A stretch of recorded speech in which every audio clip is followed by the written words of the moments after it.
teria que ser os sacerdotes oferecer incenso ao Senhor. Mas ele diz, grande é o meu nome entre as nações, vocês desprezam. Mas entre as nações é grande. E eles oferecem em todo lugar incenso puro. O que seria isso, irmão? O que seria isso? Estão matando bicho para tudo que é lado aí? Eles nem o literal, eles faziam corretamente. Nós podemos fazer corretamente o espiritual, o verdadeiro. Então não tem como um judeu sair disso daqui. Entendeu, irmãos? E Pedro leu isso. Olha o que ele escreve. Pedro, judeu, um bom judeu, cumpridor de toda a lei, creu no testemunho do Senhor, e olha o que ele escreveu para a igreja. 1 de Pedro, capítulo 1, de 1 a 3, diz assim: Pedro, apóstolo de Jesus Cristo, aos eleitos que são forasteiros da dispersão no Ponto, Galácia, Capadócia, Ásia e Betínia, eleitos segundo a presciência de Deus Pai em santificação do Espírito, para a obediência e a aspersão do sangue de Jesus Cristo, graça e paz vos sejam multiplicadas. Bendito o Deus e Pai de nosso Senhor Jesus Cristo, que segundo a sua muita misericórdia nos regenerou para uma viva esperança mediante a ressurreição de Jesus Cristo dentre os mortos. Isso, do 1 ao 3. Do 1 ao 3. Você vê aqui que a aspersão é do sangue de Jesus Cristo e que isso, em santificação do Espírito, nos torna segundo a presciência de Deus Pai eleitos?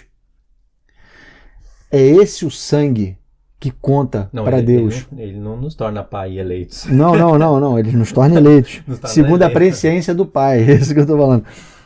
Entende, irmão, que é a aspersão do sangue de Cristo é que somos aceitos pelo Pai e não é pelo sangue de animais? Agora a pergunta é, uma pergunta boa seria essa: de onde ele tirou essa expressão, aspersão do sangue? Do dia da expiação. Do dia da expiação.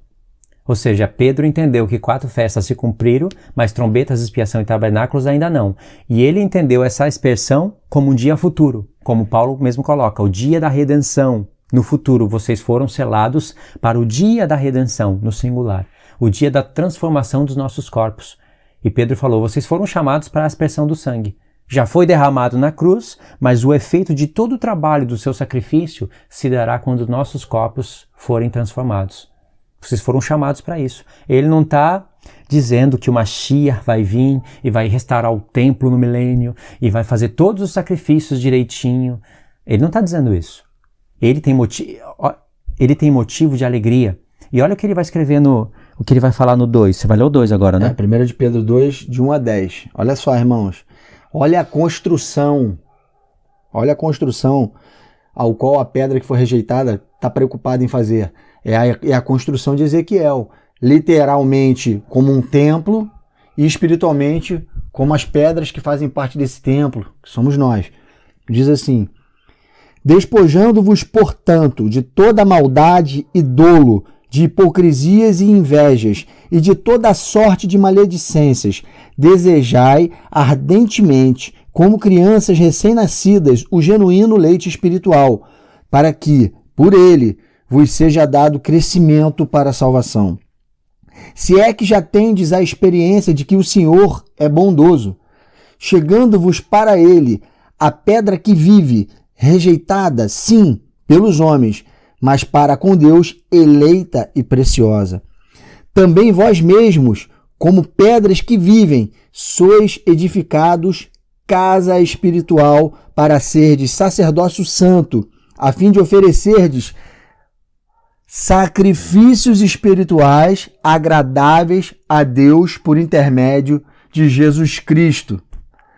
Pois isto está na Escritura: eis que ponho em Sião uma pedra angular, eleita e preciosa, e quem nela crer não será de modo algum envergonhado. Você está vendo por que os judeus são envergonhados? Por que tem vergonha para eles?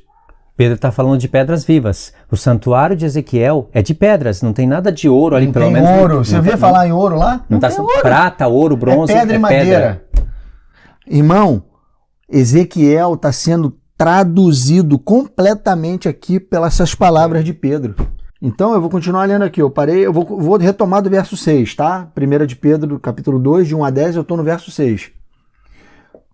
Pois isso está na Escritura: eis que ponho em Sião uma pedra angular, eleita e preciosa, e quem nela crer não será de modo algum envergonhado. Para vós outros, portanto, os que credes, é a preciosidade, mas para os descrentes, a pedra que os construtores rejeitaram. Essa veio a ser a principal pedra angular e pedra de tropeço e rocha de ofensa. São estes os que tropeçam na palavra, sendo desobedientes para o que também foram postos. Verso 9. Vós, porém, olha só agora, irmãos. Vós, porém, sois raça eleita, sacerdócio real, nação santa, povo de propriedade exclusiva de Deus, a fim de proclamardes as virtudes daquele que vos chamou das trevas para a sua maravilhosa luz. Vós, sim, que antes não erais povo, mas agora sois povo de Deus, que não tinhas alcançado a misericórdia, mas agora alcançaste a misericórdia. Olha os Zés aqui, irmãos, 2 casas. Quem lê isso daqui pode naturalmente pensar, bom, realmente eu não tinha misericórdia, agora eu tenho. Eu não era parte do povo de Deus, agora eu sou. Tudo bem, é suficiente para você ser salvo se você obedecer a palavra de Deus. Mas aí Deus quer te introduzir em rios, em côvados mais profundos. Aqui Ele quer te levar para lá de 3.000 côvados, 4.000 côvados. Aqui Ele está mostrando os filhos de Oséias, a casa de Israel aqui. Tremendo, né? Irmão, tem esse aí texto de Pedro, esse texto de 12? Eu li até o 10. Então, agora olha o efeito. Pedro falou, vocês não eram povo, agora são povo. Não tinham alcançado misericórdia, agora alcançaste misericórdia. E ele está escrevendo para os gentios, não tá?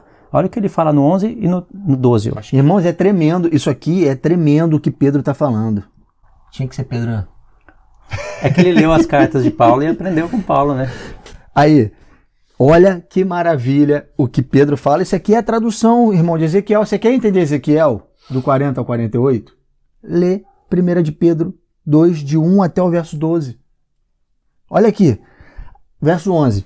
Amados, é a continuação. Amados, exorto-vos, como peregrinos e forasteiros que sois, a vós absterdes das paixões carnais, que fazem guerra contra a alma, mantendo exemplar o vosso procedimento no meio dos gentios, para que, naquilo que falam contra vós, outros, como de malfeitores, observando-vos em vossas boas obras, glorifiquem a Deus no dia da visitação.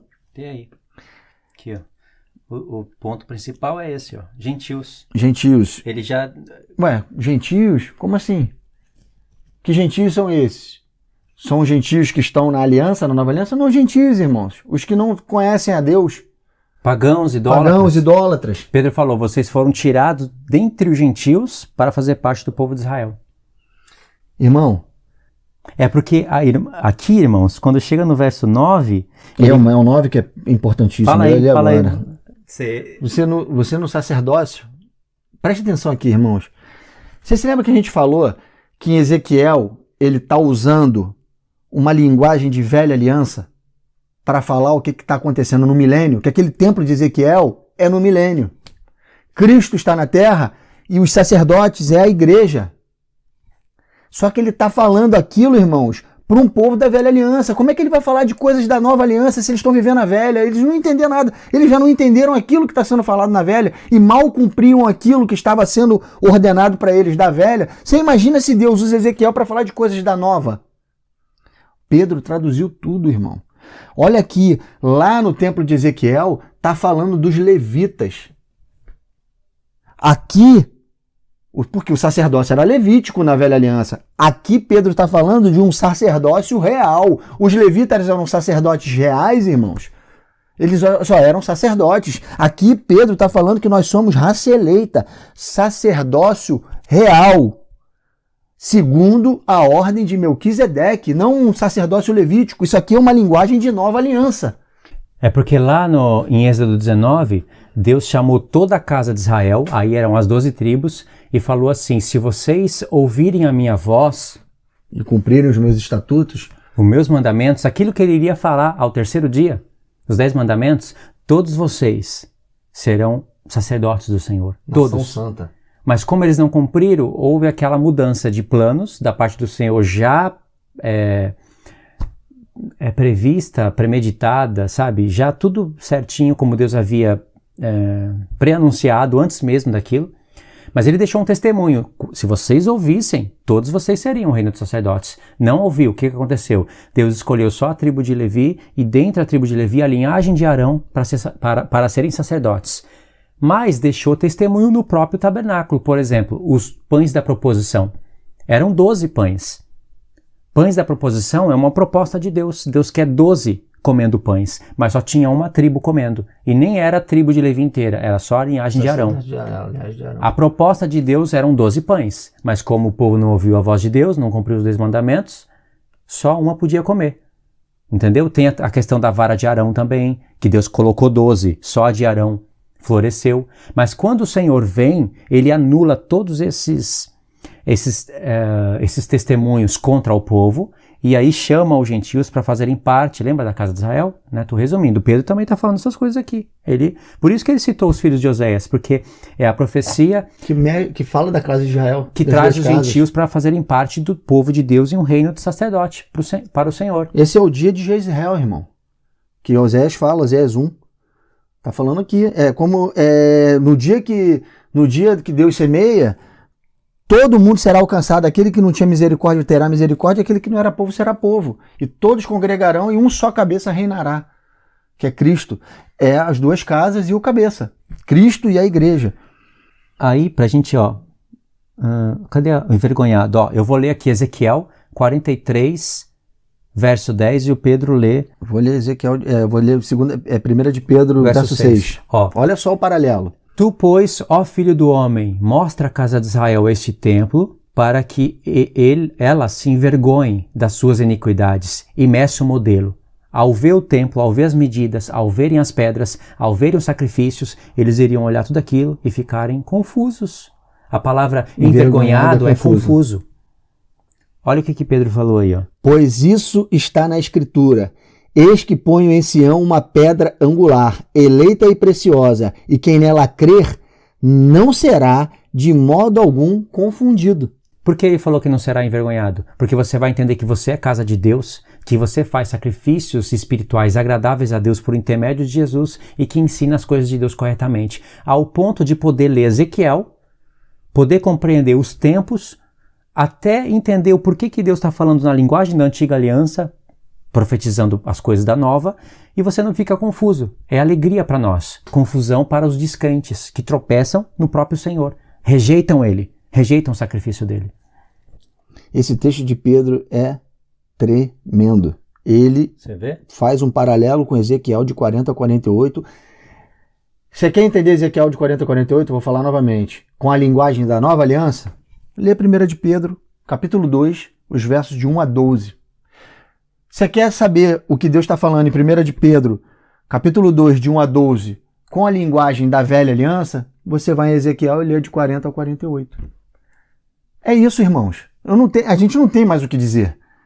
Esse texto é a verdadeira conversão da velha para a nova e da nova para a velha. Você vai entender o que Deus está falando aqui. Pedro traduziu isso, glórias a Deus, pelo texto de Pedro. Se você meditar, você vai entender. Deus não quer sacrifício de animais no milênio, irmão. E você pensa que isso acabou aqui? No final de Ezequiel, no verso 40, nos capítulos 47 e 48, Ezequiel é levado para um rio. E a gente vai chegar lá daqui a pouco. A gente está na etapa 1. Não, é que a gente não mudou as folhas, mas a gente já foi falando. A gente está na etapa 1. A gente se empolgou aqui, irmão. A gente falou um monte de coisa. Faltam 3 etapas. Não, mas a gente adiantou bem, cara. A gente adiantou bem. O legal... Só vai ver os números baixando ali, ó. Olha, aqui tá na etapa 1 ainda, uma hora e pouca de live, os números vai tudo baixando. Tem que sair, depois eu assisto a live, tudo certo.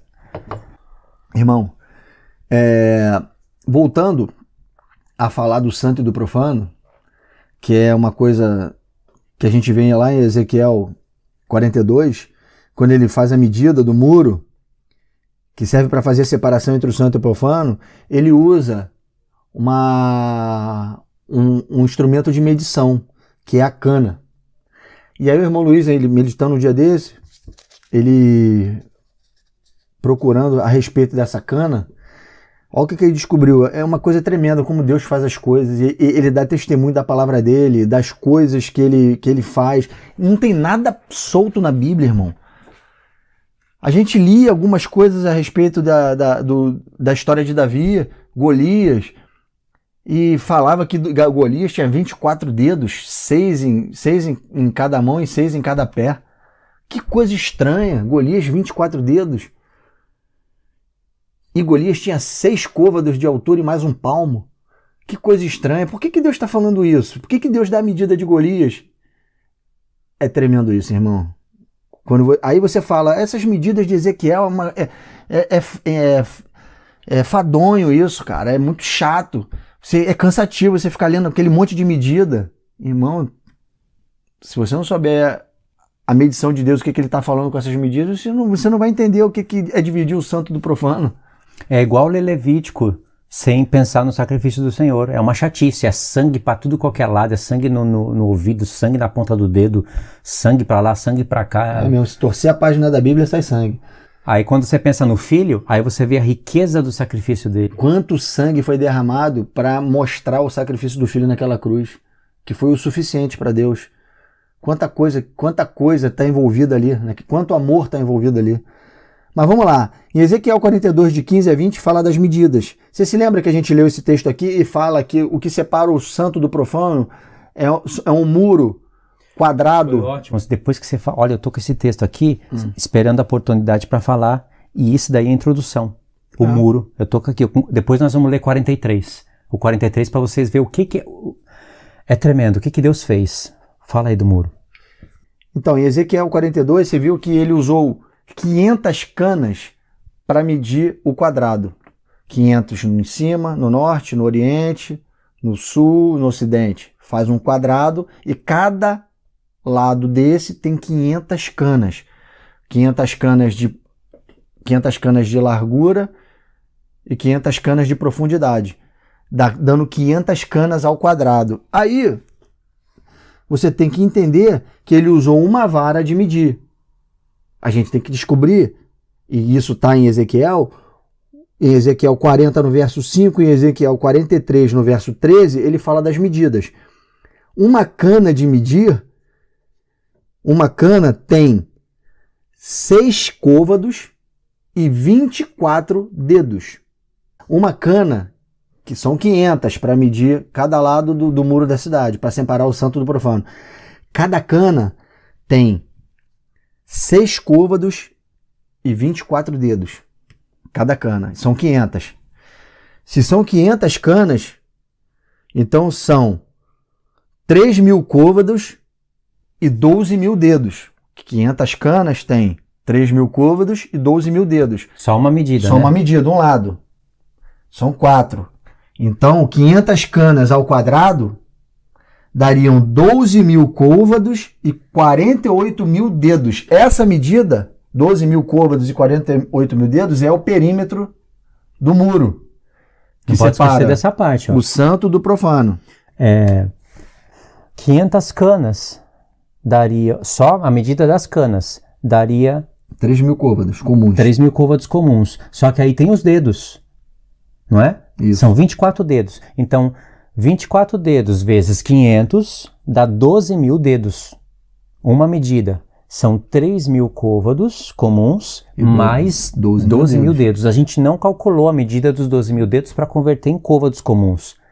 Parece loucura isso daqui, né? Mas Deus falou, vê com o olho, escuta com o ouvido e bota no coração. A gente está tentando. Aí, para converter isso ao quadrado, os números são esses daí, ó. 12.000 côvados e 48.000 dedos. Agora, da onde...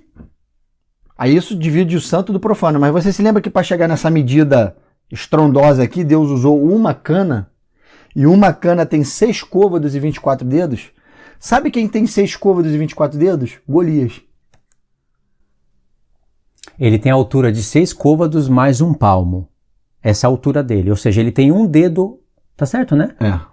Não, ele tem mais 1 palmo. Ele tem mais 1 palmo, só que ele é 6 côvados, mas não tem 24 dedos, né? Então ele é 6 côvados e 1 palmo. Mas tem 24 dedos nos seus membros. Ele tem 24 dedos nos membros. Ele é um pouco menor do que essa cana, mas os 6 côvados e 24 dedos parece que a gente lembra de Golias. E ele era um profano. Ele é uma figura do inimigo que foi derrubado por Davi. É o que Deus usa para separar o santo do profano, a medida dele. E tem mais, né? A cana é a que mede o santuário. Essa cana tem 6 côvados e 24 dedos, porque cada côvado tem 4 dedos. 6 vezes 4 dá 24. Já nos lembra 24 anciãos, 12 por 12. E se você fizesse 6 vezes 24, dá 144. 144. Ou seja, é a medida da santidade de Deus. Humilhação para o inimigo e bênçãos para a gente. Porque a medida do muro em Apocalipse tem 144 côvados. Não fala, lá em Apocalipse, olha que lindo isso. Lá em Apocalipse não fala se o muro é de largura, de altura ou de espessura. Só que por Ezequiel a gente sabe. Sabe por quê? O muro tem 144 côvados. Ele não pode ser de altura, porque o muro aqui de Ezequiel já está falando da altura dele. A altura do muro é uma vara. Então, o muro tem 6 côvados. A largura do muro não pode ser 144 côvados, porque a largura é 3.000 côvados comuns, mais os 12.000 dedos. 12.000, nos lembrando de 12 apóstolos e do milênio. Não calculamos isso, o resultado... Em metros. Em metros, não calculamos. Não convertemos isso. Senão dá muito trabalho. Um dia a gente faz isso numa lousa, bonitinho, aí fica mais bonito. É só para despertar curiosidade. Então, a gente já sabe até a medida da cana. Apocalipse 21:15 tinha uma cana para medir um muro. Só que essa era de ouro, né? E essa cana, qual é a medida dessa cana? É a mesma. É a mesma. 6 côvados e 24 dedos. 6 vezes 4, 144. O muro tem 144 côvados e diz, medida de homem. Porque o côvado é um braço de um homem. Mas é de ouro. E aí fala, a medida de homem, isto é... De anjo. De anjo. Anjo por quê? Por que anjo? Porque está glorificado, irmão. Você não é mais um homem comum, é um homem glorificado. Por é isso o mensageiro do Senhor que vira anjo. A palavra anjo é mensageiro. Só que tem o mensageiro humano e tem o mensageiro glorificado. E lá em Apocalipse, nós estamos glorificados. Por isso que ele chama a atenção. Homem, anjo. E é de ouro a cana agora, né? Então, irmãos, esse muro separa o santo do profano, não é? Sabe por que Deus fez isso? Olha como ele vai envergonhar os perversos. E quando a gente fala perversos, não é só porque não creu em Jesus. Tudo bem, isso, a pessoa não crê em Jesus já mostra que ela despreza a profecia. Mas os perversos são aqueles que Deus denuncia no começo do livro. Que Deus sempre fala, Ezequiel, olha o que eles estão fazendo, estão adorando o sol. Olha o que eles estão fazendo. Você acha isso ruim? Você vai ver coisas piores do que essa. Aí ele leva Ezequiel para mais para dentro do templo e fala, olha o que eles estão fazendo. Adorando homens. Fazendo ídolos, deuses. Olha a prostituição deles, filho do homem. Adorando reis. E por isso que Deus separa. Aí no capítulo 43, irmãos, diz o seguinte, nós vamos buscar alguns textos agora para entender o motivo da vergonha. Entender com mais precisão o motivo da vergonha. As medidas do santuário de Deus, que são as medidas da santidade de Deus. No verso 7, diz assim. Verso 7 da onde? 43. Ezequiel 43, a partir do verso 7. Diz assim, filho do homem, este é o lugar do meu trono, se referindo ao santuário. Este é o lugar do meu trono e o lugar da planta dos meus pés, onde habitarei no meio dos filhos de Israel para sempre. Os da casa de Israel não contaminarão mais o meu santo nome, nem eles e nem os seus reis com as suas prostituições e com os cadáveres dos seus reis nos seus monturos. Monturos é ídolos. Ídolos. Aí no verso 8 ele explica, eles pondo o seu limiar junto ao meu limiar e a sua ombreira junto à minha ombreira, e havendo uma parede entre mim e eles. Contaminaram o meu santo nome com as suas abominações que faziam. Por isso eu os consumi na minha ira. Deus está falando, eles, com as suas abominações, colocaram um muro entre eu e eles. Eles não quiseram ser santificados com a minha santidade. E, pelo contrário, eles profanaram o meu santo nome, profanaram o meu santuário E isso eles colocaram um muro ainda, não querem saber, não querem te ouvir, não querem ouvir os profetas. Eles colocaram um muro para me dividir. Já que eles colocaram um muro, eu também vou colocar o meu. Deus está falando, né?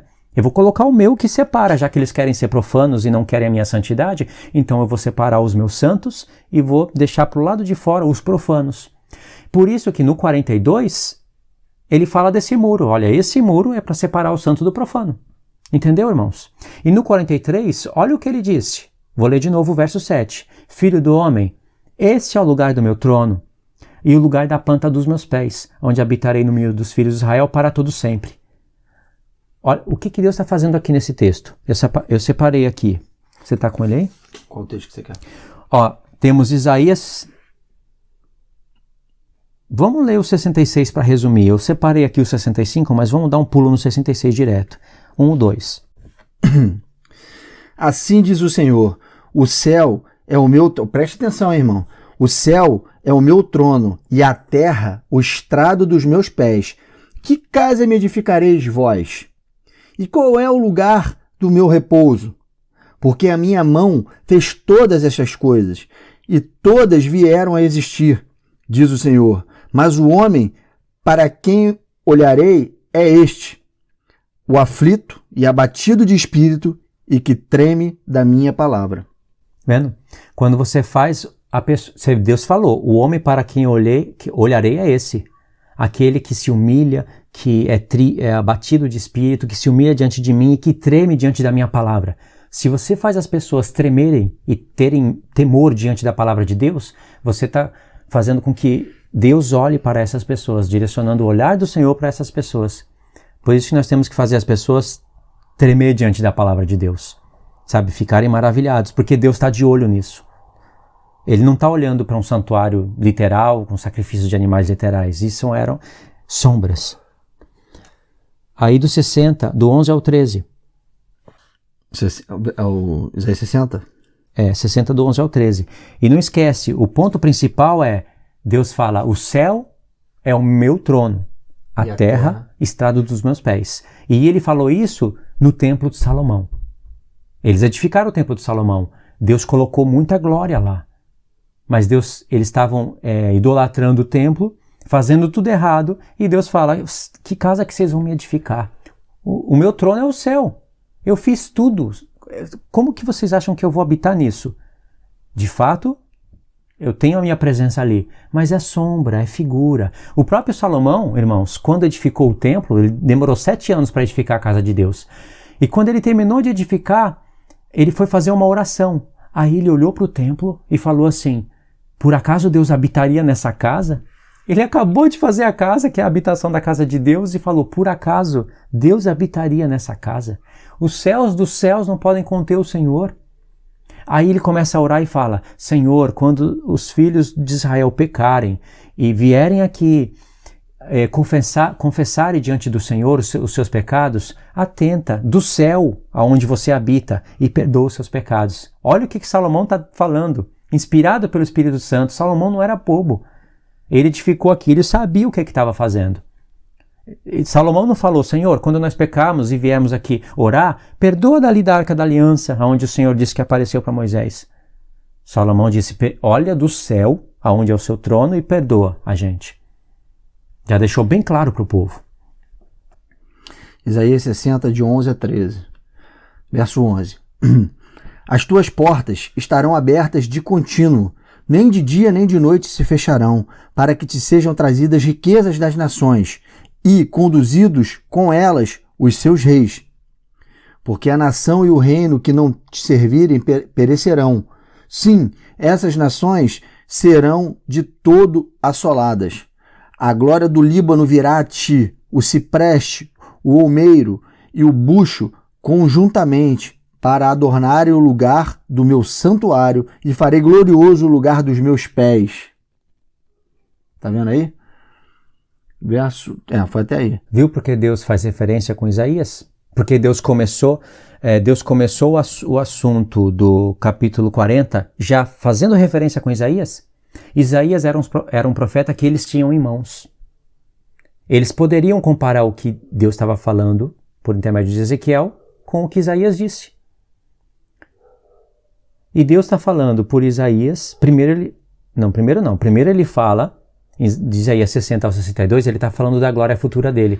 E ele diz que o lugar do trono dele seria o mesmo lugar onde estaria os pés dele. Ezequiel 43, 7, irmão. O templo de Ezequiel, ele fala assim, ó, filho do homem, olha a diferença de Isaías para cá. Filho do homem, este é o lugar do meu trono e o lugar das plantas dos meus pés, onde habitarei no meio dos filhos de Israel para sempre. Igual ele falou, né? Por Isaías 60. Por Isaías 66 ele falou, o céu é meu trono, os meus pés na terra. Agora ele está sentado no trono dele com os pés também na terra. Agora ele está na terra e habitará para sempre no meio dos filhos de Israel. Você vê a diferença desse templo aqui para o templo de Salomão? Lá Deus habitava do céu e estava com os pés naquele templo. Aqui no de Ezequiel, que é no milênio, o Senhor está sentado no trono com o pé dele também na terra, onde habitará para sempre, juntos com os filhos de Israel, as duas casas de Israel. E isso era motivo para envergonhar eles. Porque é como se Deus estivesse falando, agora, tudo que vocês estão fazendo de errado, foi ali no tempo de Salomão. Vocês fizeram tudo de errado, estão profanando o meu nome, mas vai chegar um tempo em que eu vou elevar o nível. Sabe, quando eles olhassem para as medidas de Ezequiel, aquelas medidas todas simétricas, coisa linda, sabe? Aquele povo, ainda que eles não entendessem sobre Cristo, hein? Eu estou considerando tudo literal. Eles iriam olhar um povo no futuro e falar, meu Deus, esse povo vai cumprir tudo isso? Vai sacrificar o sacrifício do Senhor e o Senhor está aprovando? Vai estar nesse templo glorioso e o próprio Senhor vai estar no templo? Não vai estar mais no céu? Como assim? Eles teriam que entender que era o Messias prometido. Isso era muita vergonha para eles, mas é pior ainda quando eles entendessem, se eles pudessem entender, que os sacrifícios que Deus estaria falando seriam as realidades que nós fazemos hoje. No nosso tempo é uma glória, mas no tempo do templo de Ezequiel, que será no milênio, é uma glória maior, porque nós estaremos glorificados. As nações não estarão glorificadas, nós estaremos ensinando ela. Mas hoje nós estamos em treinamento, vamos dizer assim, né? Isso aí, nós já temos que separar o santo do profano, sabe por quê, irmãos? Porque o Senhor habita em nós. Entendeu? A medida para separar o santo do profano é essa. Aqui, ó. Temos que separar o santo do profano no nosso campo mental, nos santificarmos para que o Senhor habite em nós, sempre. E para nos tornarmos e estarmos dignos no dia da sua vinda, para termos o corpo glorificado e ressuscitarmos naquele dia. Então é tudo isso, irmãos. Esse templo de Ezequiel faz alusão a nós e faz alusão a uma coisa literal que vai existir no milênio. Uma coisa interessantíssima, irmãos. Deus ele faz paralelo com Isaías e com Jeremias, no livro todo, né? Quais seriam os paralelos com Isaías? Aquele comecinho do 40, verso 1, né? Que Deus mostra um templo no alto monte. E esse daqui, né? O céu é meu trono, a terra está dos meus pés, né? Esses seriam os paralelos. E tem outros ainda. Mas um paralelo importante com Jeremias é esse daqui. Pode olhar para esse templo de Ezequiel e procurar. Deus não fala da Arca da Aliança. Ele não fala da menorá também. Como que Deus não falaria do objeto mais importante do templo, que é a Arca da Aliança? Como que ele não falaria desse objeto? Espera aí. Aproveitando que você está falando aí, só tem 19% de bateria. A gente já está para finalizar a live, irmãos. Só tem mais 20 minutos, só tem mais 20% de bateria no meu celular aqui para gravar. Então, como... Falar dos côvados aí, não esquece. Qual côvados? 1.000, 2.000, tem que ir logo para isso. Pro finalzinho de Ezequiel. Os 4.000 côvados. Pô, a parte linda do estudo. Verdade. Não, vamos terminar isso aqui é importante, a gente vai pro Ezequiel. É que tem muita coisa, irmãos. Em Jeremias 3, a partir do verso 14, diz assim: Convertei-vos, ó filhos rebeldes, diz o Senhor, porque eu sou o vosso esposo, e vos tomarei 1 de cada cidade e 2 de cada família, e vos levarei a Sião.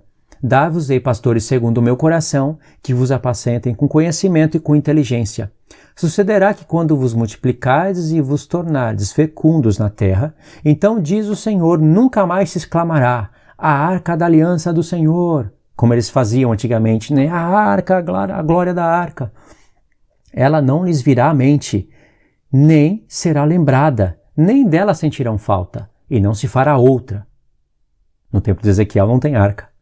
Naquele tempo, chamarão Jerusalém de trono do Senhor, aonde ele prometeu pôr o trono dele. Lembra em Ezequiel 43? Nela se reunirão todas as nações em nome do Senhor e já não andarão segundo a dureza do seu coração maligno. Naqueles dias andará a casa de Judá com a casa de Israel e virão juntas da terra do norte para a terra de que dei herança para vossos pais. Até aí, irmãos, pode ver que Deus está falando que chegaria um tempo em que não teria mais Arca da Aliança e que as nações estariam reunidas ao redor, indo em Jerusalém para adorar o Senhor. Aonde vocês acham que se encaixa isso? Dentro de Ezequiel, aonde que se encaixa isso? A partir do capítulo 40. Não tem mais arca. Sabe por quê? Porque Deus está aqui. Porque Deus está aqui. Jesus, através do Filho, ele já está aqui. Não precisa de Arca da Aliança. Cristo e a igreja estão juntos. Para que vai ter que ter Arca da Aliança? Agora, se não tem arca, não tem sacrifícios literais. Não faz o menor sentido. O sacrifício mais importante é realizado na arca.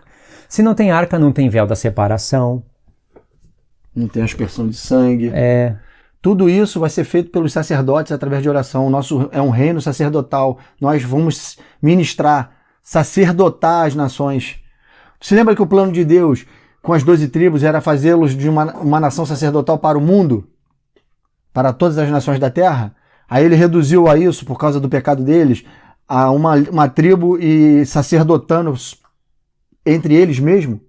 Agora ele restaurou o plano no Filho e vai sacerdotar as nações através da igreja. Cristo com a igreja para as nações. Vai ter festa dos tabernáculos de ano em ano no milênio, porque nós faremos a expiação dos pecados das nações com as nossas orações para Cristo. E eles vão ter os seus pecados, porque no milênio tem pecado, remidos pelas nossas orações, os sacerdotes. E eles subirão de ano em ano para adorar a Cristo no milênio. É isso, está escrito nos profetas. E ai daquela nação que não subir, não virá chuva sobre ela. Ai do Egito, ele fala do Egito. Você vai perdoar pecado no milênio? Em nome de Jesus. Blasfemou! Tu vai fazer igual os fariseus. Só Deus pode perdoar. Vai acabar a bateria, fica de graça, tu não vai falar da revelação dos côvados, que é a mais linda. Ó, nesse templo de Ezequiel, no Ezequiel 3, irmãos, tem muita coisa para falar, tem que fazer umas 2 ou 3 lives. Você fala do milênio, fala do oitavo dia, tem degraus com 7, tem escadas com 7 degraus que apontam para o milênio, tem escada de 8 degraus que apontam para a eternidade. Nossa, é muito lindo isso, É muito irmãos. lindo, é muita coisa, irmãos. Fala do ofício dos santos, fala da festa do Anteroá. A gente continua, pô. Eu falei pô, não falei palavrão não, viu? Desculpa aí. Tem irmãos que falam, eu ouvi o irmão Luiz falar. Vamos pular pro final já, né? Vamos lá pro finalzinho, depois a gente... Então, para vocês não perderem a revelação do final de Ezequiel 48, 47, 48, é lindo isso aqui que o Luiz vai falar. Presta atenção, irmãos, sobre aquele rio que sai debaixo da cidade, que Ezequiel é colocado ali, ele vai medindo de 1000 côvados em 1000 côvados. Primeiro, para ficar mais estratégico, a gente pode ler o ponto-chave de Ezequiel e o ponto-chave de Apocalipse. Já direto. Tá, então você lê Ezequiel e qual o texto de Apocalipse que você quer que lê? Você lê Apocalipse 22 e eu leio Ezequiel 47, 12. 22, aonde? Tá aqui. Do 1 ao 7. Isso, do 1 ao 7. Apocalipse 22, presta atenção, do 1 ao 7. Então me mostrou o rio da água da vida, brilhante como o cristal que sai do trono de Deus e do Cordeiro. Aqui já a Nova Jerusalém está na terra, porque está Deus o Pai e o Filho. No meio da sua praça, de uma a outra margem do rio, está a árvore da vida, que produz 12 frutos, dando o seu fruto de mês em mês. Aqui ele volta a falar do milênio, porque está contando o tempo. E as folhas da árvore são para a cura dos povos. Nunca mais haverá qualquer maldição. Nela estará o trono de Deus e do Cordeiro. Os seus servos o servirão. Contemplarão a sua face, e na sua fronte está o nome dele. Então já não haverá noite, nem precisam eles de luz de candeia, nem da luz do sol, porque o Senhor Deus brilhará sobre eles e reinarão pelos séculos dos séculos. Disse-me ainda, estas palavras são fiéis e verdadeiras. O Senhor, o Deus dos espíritos dos profetas, enviou o seu anjo para mostrar aos seus servos as coisas que em breve devem acontecer. Eis que venho sem demora. Bem-aventurado aquele que guarda as palavras da profecia deste livro. E aí? Até aí. Então aqui tem um rio da água da vida saindo do trono de Deus e do Cordeiro, e tem a árvore da vida que produz fruto de mês em mês, e a folha da árvore servem para a cura dos povos. Terapia que está no grego. Mas isso daqui é a eternidade. Isso daqui é depois que a Nova Jerusalém desceu, depois do milênio. Mas está curando os povos, não está? Não está curando na eternidade, porque diz no texto que não tem mais maldição. Não? Em Apocalipse 21, diz que quando ela desce não tem mais dor, não tem mais lágrima, não tem mais choro, não tem mais nada. Então não precisa de cura. O que o Senhor está nos revelando é o ofício da árvore que trabalhou no milênio. Isso. Durante o milênio, onde tem contagem de tempos, onde tem dor ainda, onde tem lágrimas. Onde existe morte. Morte, não como nos dias de hoje, mas ainda existirá. Não, Deus não vai se contradizer, né? O Senhor não vai falar no Apocalipse 21 que não existe mais essas coisas, e no 22 vai mostrar uma árvore que mostrando que os povos precisam de terapia. De cura. Não faz sentido. Ele está voltando no tempo, tem que saber entender a analapse das coisas. Mas esse Apocalipse 22 está fazendo referência para Ezequiel 47. Olha o que diz. Ezequiel 47 no verso 8. Então me disse, estas águas saem para a região oriental, e desce a campina, e entram no mar morto, cujas águas ficarão saudáveis. Toda criatura que vive em enxames viverá por onde quer que passe este rio. Haverá muitíssimo peixe. Aonde chegarem estas águas, tornarão saudáveis as do mar, e tudo viverá por onde quer que passe esse rio. Junto a ele se acharão pescadores, desde En-Gedi até En-Eglaim. Haverá lugar para se estender em redes. O seu peixe, segundo as suas espécies, será como o peixe do mar grande, em multidão excessiva. Mas os seus charcos e os seus pântanos não serão feitos saudáveis, serão deixados para sal. Junto ao rio, as ribanceiras, de um e de outro lado, nascerá toda sorte de árvore que dá fruto para se comer. Não fenecerá a sua folha, nem faltará o seu fruto nos seus meses. Produzirá novos frutos, porque as suas águas saem do santuário. O seu fruto servirá de alimento e a sua folha de remédio. Tá vendo? É o mesmo contexto de Apocalipse 22, só que aqui ainda está falando do milênio. Porque aqui fala que a folha serve de remédio. O que Deus está nos revelando aqui é uma coisa muito, muito maravilhosa, irmãos, porque aqui são árvores. No Apocalipse é a árvore da vida, que dá a vida eterna. É o Senhor. Mas nós estamos ali também, porque nós somos o corpo dele. Entendeu? Assim como o rio é o Espírito de Deus. Que flui de nós também. Que flui de nós também. E o trono de Deus, Deus nos chama de trono também. E aqui Deus está mostrando o ofício dos sacerdotes, árvores da vida. Aqui não fala árvores da vida, porque Deus queria revelar isso em Apocalipse. Mas a mesma árvore que está lá, aqui são árvores no plural.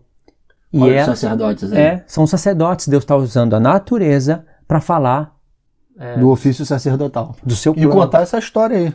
Esse plano dele, né? Então, esse é o paralelo direto. Agora, se você quisesse entender com mais precisão, com mais profundidade o que está sendo dito aqui no 47, aí a coisa fica maravilhosa, irmãos. Quanto tem de bateria, irmão? 12%, dá para ir. 12. Ó, do Ezequiel 40 ao 46, Deus vai falar do santuário, das medidas e de sacrifício pelos pecados. Do 47 em diante, os dois últimos capítulos, Deus vai colocar à prova o nosso coração. Ele não vai falar mais de sacrifício pelos pecados, mas ele vai usar toda a natureza para falar da sua obra. Para provar o seu coração mesmo, para ver se você está vendo com os olhos as medidas da casa, se você está ouvindo com os ouvidos e se você está pondo no coração mesmo. Diz assim, 47, você lê ou leio? Eu vou ler. Ezequiel 47, o quê? 47:1.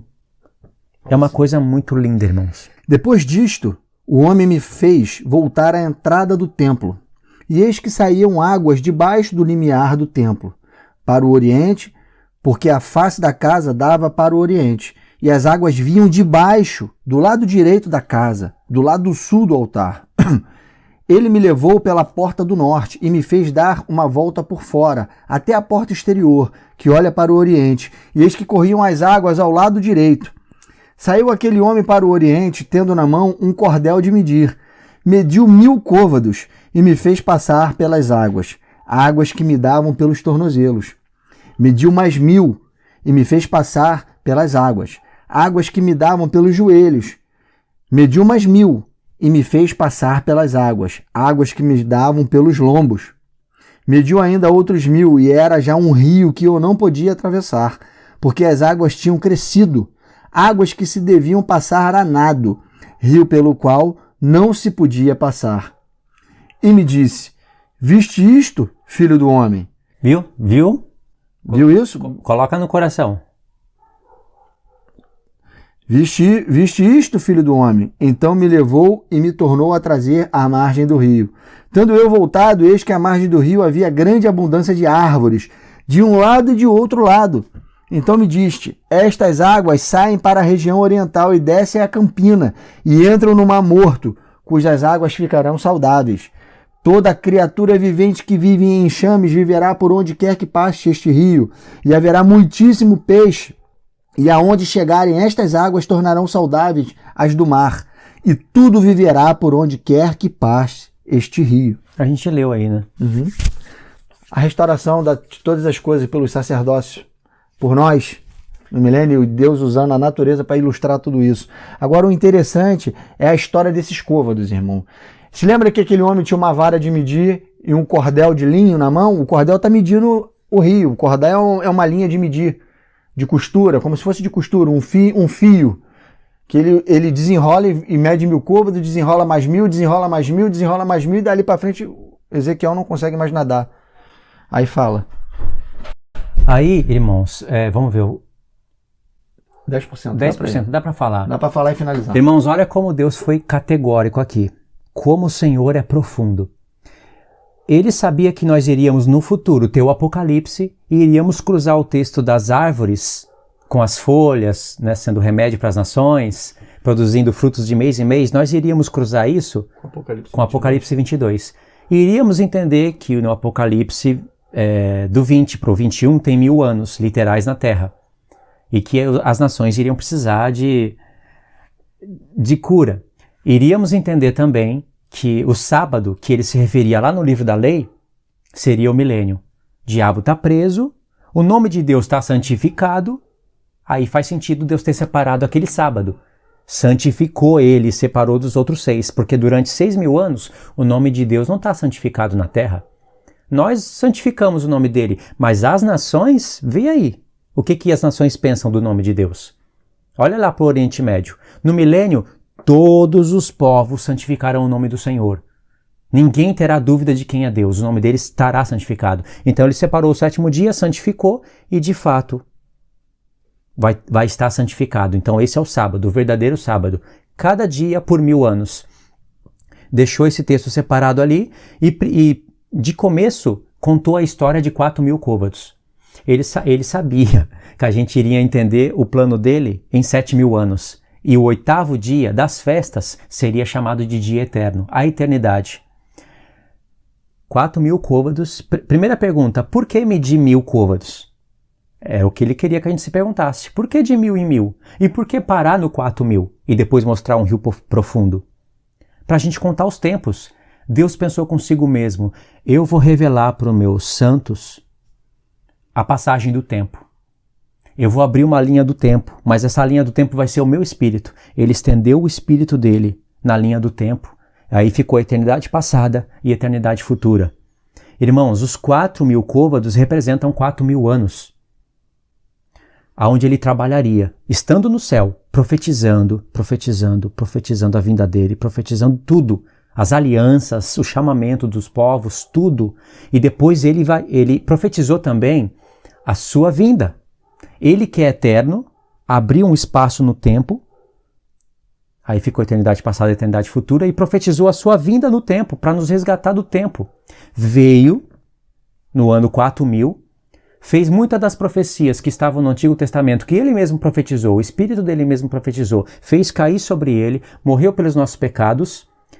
O verdadeiro sacrifício foi aceito. Essa é a chave de Ezequiel. Ressuscitou para a nossa justificação e do céu está se cumprindo, ele mesmo vai fazer cumprir todo o resto da profecia. Quando chegar no final, o que nós precisaríamos? Imagine você andar tudo isso, irmãos. Mediu 1000 côvados, são águas que dão no tornozelo. Se você estivesse andando, caminhando, você pode até correr. São 1000 côvados, você pode até correr. Mas depois tem 1000 côvados para frente. Só que aí as águas não continuam no tornozelo. Se continuasse, você ficaria mais cansado. Mas aí as águas sobem. Aí depois, mais 1000 côvados, já é águas que estão nos ombros. Você já não tem como correr no mar, nesse rio. Dá pé ainda, você vai andar mais lentamente, pode parar para descansar. A sua respiração, você pode respirar melhor. Mas depois dos 3000, irmãos, aí é que tá. Vai falando. Depois dos 3000, só tem 6. Vou acelerar. Você quer que eu plugue o carregador? Tente fazer isso? Para ficar tranquilo para explicar? Eu vou pegar o carregador. Aguenta um pouquinho, irmãos. Eu vou falando? Vai falando, pode falando. Vai falando. Então, irmãos, depois dos 3000, iria ficar um rio profundo. Porque mediu 1000, depois mediu mais 1000, mediu mais 1000, e Ezequiel falou que quando mediu 4000, já era um mar profundo. Então, o mar ficou profundo antes dos 4000. Entendeu? O rio ia ficando profundo e teria que passar a nado. Quer dizer, mediu 1000 e mediu 1000, 3000, ainda estava dando pé. Quando foi medir 4000, apontando para a vinda do filho, aí já não dava mais pé, teria que passar a nado. Isso queria dizer que teria que fazer muito esforço, nadar mesmo nesse rio, nesse mar que aconteceu. Então, irmãos, nos 4000 o rio ia ficar profundo, porque ia vir o Filho de Deus, irmãos. Agora imagine. Calma aí, Meu Deus, vai imaginando que aí. embaraço. Calma aí, vai imaginando aí. Não, vamos...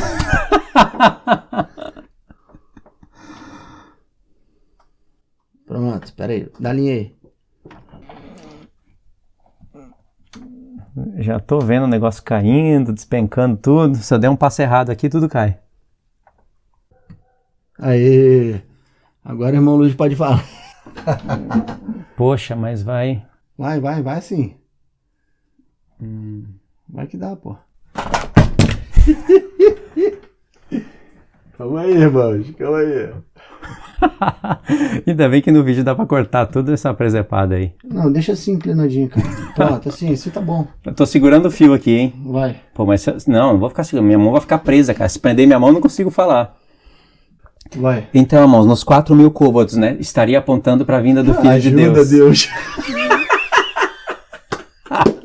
Ajuda, Senhor. A parte mais bonita do vídeo. É mesmo, essa parte é a mais bonita. Foca aí, irmão, vambora. Então, irmãos, no 4000 iria estar apontando para a vinda do Filho de Deus. Então ia ficar muito profundo. Sabe o que significa?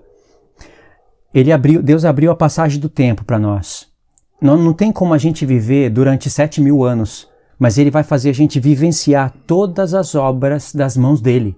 Isso é lindo, cara. Em Isaías 29, Deus disse assim, quando eles virem as obras das minhas mãos, santificarão o meu nome. E essa é a vontade de Deus, a santidade, santificar o nome de Deus na terra. Porque quando isso acontecer, a vontade dele se cumpre. A vontade dele é a santificação. Sem santificação, ninguém verá a Deus. Por isso que quando ele se santifica diante de Gog e Magog, ele desce. Entendeu, irmãos? Então, vê bem. Nos 4 primeiros milênios, nós teríamos os profetas, a lei, o salmo e os profetas. Pode ver que dos 3000 côvados em diante, o mar começa a ficar profundo, porque nós temos os primeiros profetas e os últimos profetas. O grupo dos primeiros profetas, isso eu estou falando, está escrito, viu? Está na palavra, primeiros profetas e últimos profetas. O grupo dos primeiros profetas está ali, Isaías, Amós, Miqueias,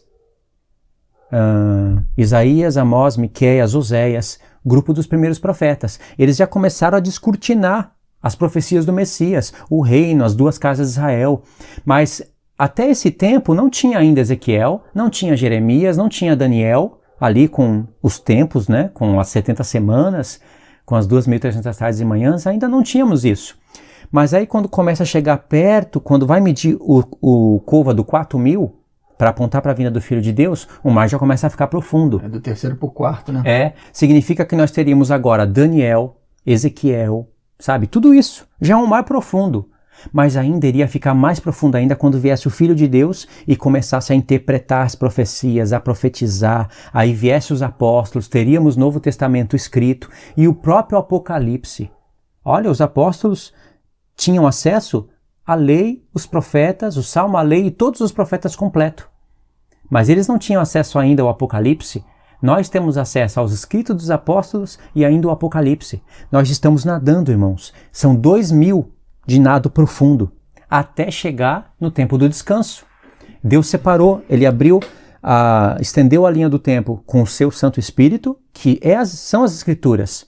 Por isso que o mar entra aonde as coisas estão mortas e curam. Isso já acontece hoje, para falar a verdade. Nós não oferecemos sacrifícios ao Senhor. Nós já somos sacerdotes, irmãos. Do nosso interior flui o rio da água da vida e curam as nações.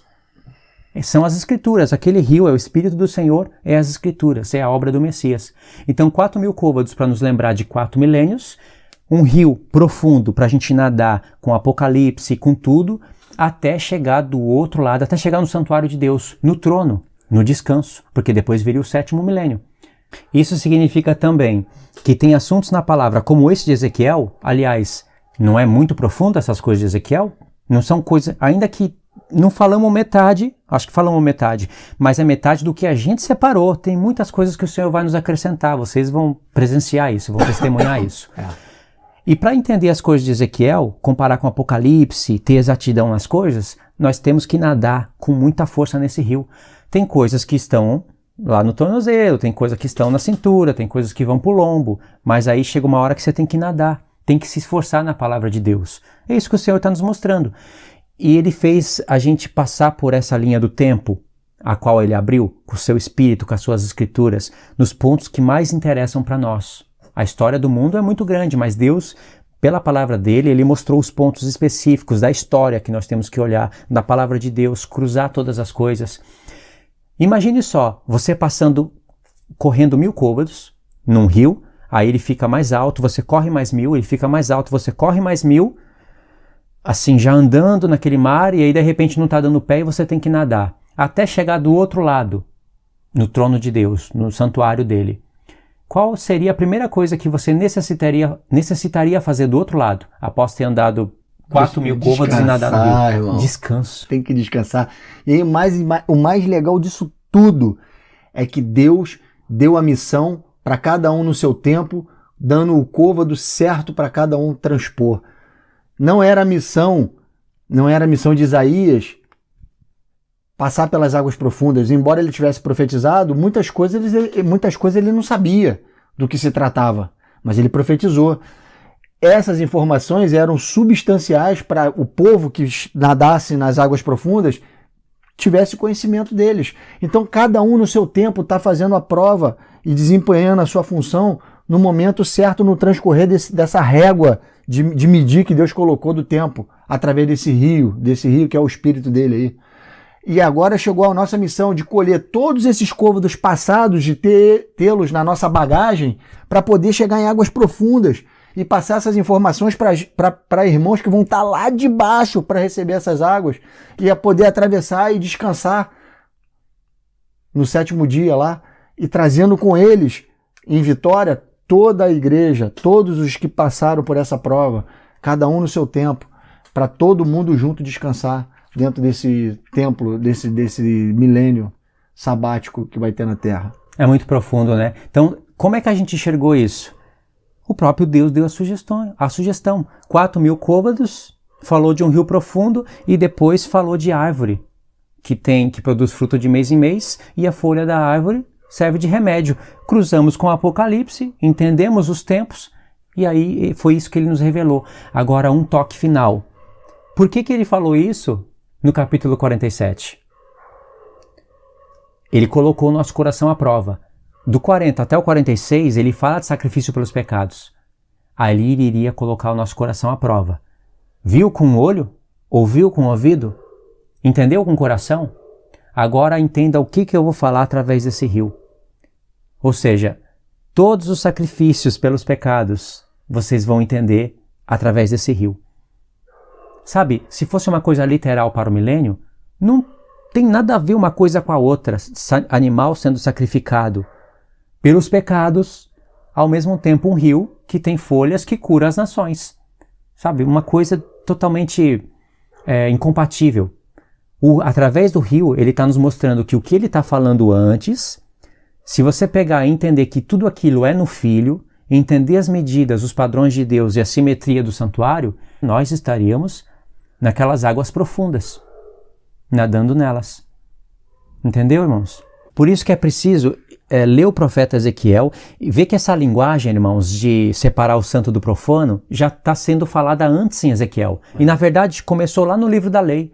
Então ele está mostrando para o povo assim, olha, os sacerdotes foram reprovados. Eles eram os primeiros a pecarem. Eles se casavam com qualquer pessoa, não estavam nem aí para a lei de Deus. E Deus está mostrando para eles assim, haverá um povo no futuro que fará tudo o que vocês deveriam fazer em proporções maiores. Eles farão tudo e cumprirão todos os meus sacrifícios. Não quer dizer que nós vamos se casar. Não tem como isso acontecer e não tem como interpretar sacrifícios literais no milênio. Então nós temos que entender a mensagem que ele está dando para aquele povo também. Era para o povo olhar e ficar muito confuso, perplexo, pensando assim, meu Deus, no templo de Salomão era um tipo de glória, nós não obedecemos, por isso que estamos na Babilônia. O trono de Deus estava no céu, mas agora Deus está falando de um santuário onde o trono dele estará na terra, o povo estará fazendo tudo em proporções maiores, não tem Arca da Aliança. Que santuário é esse? Que glória é essa? Mas ao converter essas coisas para a nova aliança, nós entenderíamos o que Deus está querendo dizer. Entendeu? Irmão, só vai ficar confuso, e a palavra aqui envergonhada é confuso, confundido, quem não crê em Cristo Jesus não tem o Espírito Santo habitando em si para saber discernir o que Deus está falando de nova aliança e velha aliança. Se você tem o Espírito, não tem o coração endurecido como o coração dos judeus, os ortodoxos que estão lá em Jerusalém hoje, que não creem no Messias, que serão envergonhados e confundidos. Eles têm que ficar confundidos ao ler um texto desse. Não nós. Nós não. E não adianta, irmãos, olhar para o texto e ficar nesse conflito, sabe? Poxa, eu sei que esse templo é no milênio. Eu sei que não pode ser para o passado. Eu acredito que é no milênio.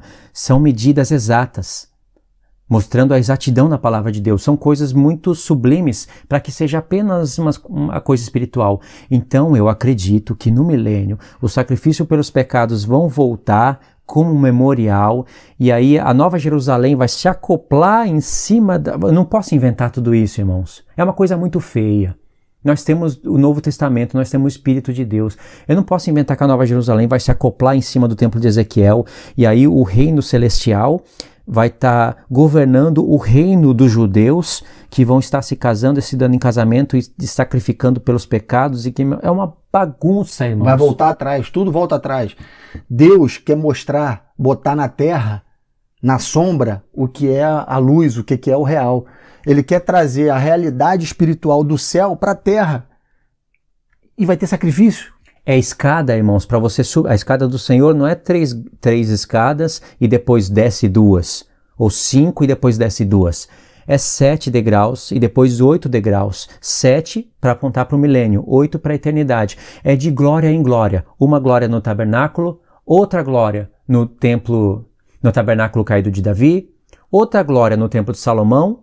Aí depois do templo de Salomão, uma outra glória que era para ser na restauração do templo lá com Neemias e Esdras. E no nosso tempo é uma glória superior, porque nós somos o tabernáculo de Deus. O Espírito de Deus foi derramado sobre toda a carne. Uma glória que agora, a partir do nosso tempo, tem que ser maior no milênio e não menor. Para chegar... Irmão, a gente está indo, aprofundando nas águas do Espírito lá dos côvados, não é para ir para a beirada, para a flor da água, a gente está afundando, está indo cada vez mais fundo, na revelação, no conhecimento da glória do Senhor. E aí você chega lá no final, no 7º milênio, no descanso, na restauração de todas as coisas, mata bicho de novo. Não faz o menor sentido. O que Deus não quer ver, pode ter certeza, ele não quer ver muitas coisas, mas uma coisa que ele não quer ver mais é animal sendo morto por causa de pecado.